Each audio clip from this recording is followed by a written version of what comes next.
আমি একজন রাজনৈতিক দলের সদস্য, একজন রাজনৈতিক কর্মী আমি।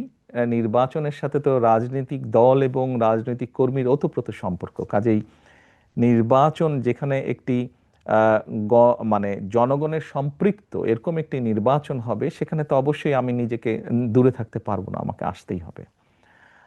স্বাভাবিকভাবেই আহ, মাঠেই ইনশাল্লাহ থাকবো আমি। আপনি আপনার প্রশ্নের পরের যেই অংশটি ছিল, আহ, দেখুন, আমি মনে করি এটির সিদ্ধান্ত বাংলাদেশের জনগণের। এটি তো আমার সিদ্ধান্ত না, এটি সিদ্ধান্ত নেবে বাংলাদেশের জনগণ। কিন্তু আপনি নির্বাচনে অংশ নেবেন কিনা সেই সিদ্ধান্ত তো আপনাকে নিতে হবে। না না, সেটি তো নিব, কেন নিব না, অবশ্যই নিব। আপনি নির্বাচনে অংশ নিচ্ছেন তাহলে? জি। ইনশাল্লাহ। অর্থাৎ আপনি বিএনপি যদি ক্ষমতায় আসে বা নির্বাচনে অংশ নেয়, সেক্ষেত্রে প্রধানমন্ত্রী পদের প্রত্যাশী হিসাবে আমরা তারেক রহমানকে দেখতে পাবো, সেটা আমরা নিশ্চিতভাবে বলতে পারি। এটির সিদ্ধান্ত তো বাংলাদেশের জনগণের। বিএনপির পক্ষ থেকে সেক্ষেত্রে তো এটি দল সিদ্ধান্ত নেবে, দল কিভাবে করবে এটি তো দলের সিদ্ধান্ত।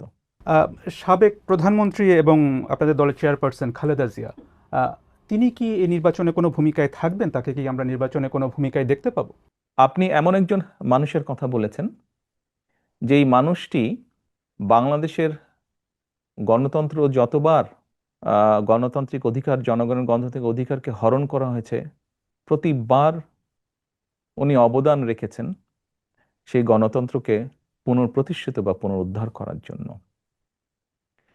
এবারও আপনাদের সকলের চোখের সামনেই ঘটেছে যে কিভাবে স্বৈরাচারের সময় তার উপরে অত্যাচারের খড়গ হস্ত নেমে আসে, কিন্তু উনি আপোস করেননি।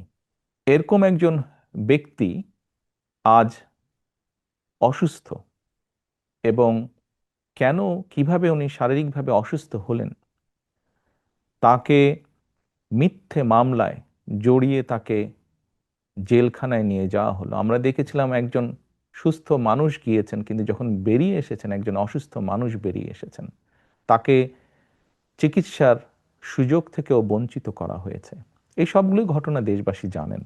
তারপরেও যে মানুষটির এত বড় অবদান রয়েছে বাংলাদেশের গণতন্ত্রকে প্রতিষ্ঠিত করার, আমি সেই দলের একজন কর্মী হিসাবে আহ, বিশ্বাস করি বা বিশ্বাস করতে চাই, গণতন্ত্রকে পুনঃপ্রতিষ্ঠিত করার প্রথম পদক্ষেপ হিসাবে যেই প্রত্যাশিত, জনপ্রত্যাশিত যে নির্বাচনটি অনুষ্ঠিত হতে যাচ্ছে, ওনার শারীরিক সক্ষমতা যদি অ্যালাউ করে ওনাকে, নিশ্চয়ই উনি কিছু না কিছু ভূমিকা রাখবেন।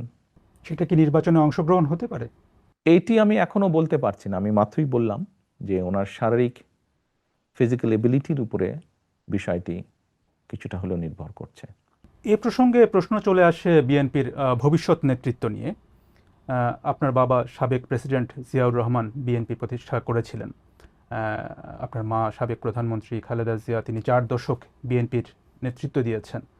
আম, এখন আপনি বিএনপির নেতৃত্বে রয়েছেন, কার্যত দলের নেতৃত্বে রয়েছেন আপনি। বিএনপির ভবিষ্যৎ নেতৃত্বে আহ, পরিবারের প্রভাব কতটা থাকে? দেখুন, বিষয়টিকে আমি একটু তাহলে আহ, অন্যভাবে উপস্থাপন করি। সব রকম সকলের মতামতের প্রতি শ্রদ্ধা রেখেই আমি বলতে চাইছি। দেখুন, একজন চিকিৎসকের সন্তান যখন চিকিৎসক হয়, তখন সে ভালোও করে, সে খারাপও করে।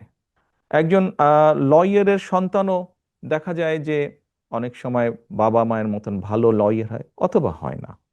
রাজনীতিবিদদের ক্ষেত্রে অনেকের সন্তান পলিটিক্সে এসেছে, সবাই কি ভালো করেছে? সবাই ভালো করেনি। কেউ কেউ করেছে, কেউ কেউ করতে পারেনি ভালো। আপনি যদি আমাকে ইঙ্গিত করে থাকেন, তাহলে এইভাবে আমি বলবো যে দেখুন, আমরা দেখেছি বাংলাদেশের মতন দেশে রাজনীতি যারা করেন, বিগত 17 বছরে দেখেছি, তার আগেও আমরা দেখেছি, রাজনীতিবিদরা রাজনীতি করতে গিয়ে বিভিন্নভাবে হ্যারাসমেন্টের শিকার হন, মিথ্যে মামলার শিকার হন। আমাদের বহু নেতাকর্মী শারীরিক নির্যাতনের শিকার হয়েছে, জেল জুলুম খেটেছে, ঘর ঘর বাড়ি ভেঙে দেওয়া হয়েছে। যেই কয়টা উদাহরণ দিলাম আমি মাত্র, আপনি কি বলতে পারবেন এর কোনোটার মধ্যে দিয়ে আমি যাইনি? এর প্রতিটার ভেতর দিয়ে আমি গিয়েছি, প্রত্যেকটা স্তর পার করে এসেছি আমি। আমি শারীরিকভাবে নির্যাতিত হয়েছি, যেই নির্যাতনের চিহ্ন এখনো কখনো কখনো আমাকে সহ্য করতে হয়। জেল জুলুম খেটেছি আমি, বিভিন্নভাবে মিথ্যা অপপ্রচারের শিকার হয়েছি আমি, সবকিছুর ভিতর দিয়ে আমি পেরিয়ে এসেছি। কাজেই এই জন্য এই কথাগুলো আমি বললাম যে রাজনীতি পরিবারীকরণ হয় না, এটি সমর্থনের ভিত্তিতে হয়।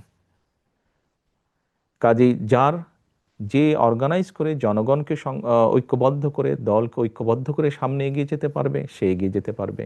কেউ যদি এগিয়ে যেতে না পারে, তাহলে সে এগিয়ে যেতে পারবে না। সময় পরিস্থিতি সবকিছু প্রমাণ করে দিবে, বলবে। আপনার স্ত্রী বা কন্যা বা আপনার পরিবারে যারা আছেন তারা রাজনীতিতে আসবেন কিনা এটা নিয়ে কিন্তু ব্যাপক আলোচনা আছে, আলোচনা হয় কিন্তু রাজনীতিতে। তো এই ধরনের কি কোনো সম্ভাবনা আছে বা তারা আগ্রহী কিনা রাজনীতিতে আসার ব্যাপারে? আমিও যে বললাম সময় পরিস্থিতি বলে দিবে ওটা।